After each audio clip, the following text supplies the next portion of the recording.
Comment choisir la nana de sa vie sans se tromper? Alors, la plus grande erreur que j'ai l'habitude de voir chez mes gentlemen, c'est d'ignorer vite une nana qu'ils viennent à peine de rencontrer, bien de connaître dans leur parcours de la relation amoureuse. Et cette erreur, ces gens de gentlemen le font, c'est parce qu'ils ne savent pas comment choisir la nana de leur vie. Alors, c'est pour cela, aujourd'hui, dans cette petite vidéo, j'ai décidé de partager avec vous sur un sujet de comment choisir la nana de sa vie sans se tromper, mais sans s'égarer. Father God, thank you for waking me up this morning. Merci. Alors, pour se plonger dans le vif du sujet du jour, je vais vous donner une comparaison. Et la comparaison s'appelle la comparaison du portable. Eh bien, d'accord? Ok. Alors, admettons que vous arrivez dans une boutique de portable pour acheter le portable de marque Samsung. Une fois rentré dans la boutique, le vendeur vous donne un iPhone dernier cri à la place du Samsung et vous dit le même prix. Vous prenez le portable.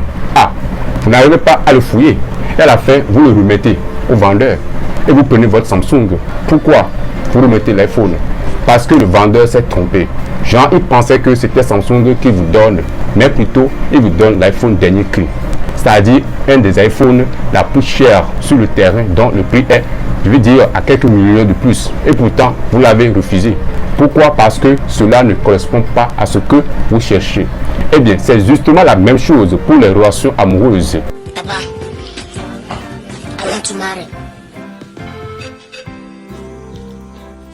You like to do what? Vous pouvez rencontrer la jeune nana sur l'internet ou dans la vie réelle et qui ne va pas correspondre à ce que vous cherchez. Par exemple, vous aimez beaucoup une nana de forme un peu plus grosse et voilà, dans votre recherche, vous tombez sur une nana de forme mince et vous suggérez que non, la mince, ce n'est pas mon goût et vous l'ignorez. Mes amis, c'est une grave erreur. Peut-être cette nana, c'était comme la marque iPhone, c'est-à-dire c'était comme une nana magnifique, attentionnée, qui allait vous rendre génial jusqu'à la fin de votre vie. Mais vous l'avez ignoré. Bien vrai, il y a des critères pour choisir la nana de sa vie. Il y a 3 types de critères. Il y a critères enfantins. Le critère enfantin en général, c'est tout ce qui est lié au physique. Genre que la nana a du teint clair, noir, café, qu'elle est de forme grosse, mince, svelte, qu'elle est de taille grande, petite, moyenne, etc. Qu'elle s'habille de taille, façon, je ne sais pas. Franchement parlant, ça n'a aucune importance au début d'une relation amoureuse. Parce qu'avec le temps, on s'habitue au physique de l'autre. Merci. En seconde, il y a les critères changeables. C'est des critères qui sont très nécessaires en termes de la relation amoureuse. Autrement dit, ce sont des critères qui sont censés être changés au cours de la relation amoureuse. Par exemple, vous aimez le sport et la nana en question, elle n'aime pas.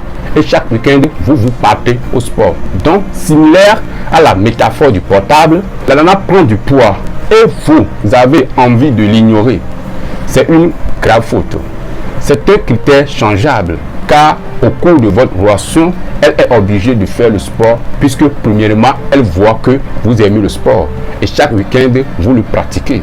Pour finir cette partie, le critère changeable s'applique à beaucoup de caractéristiques d'une nana.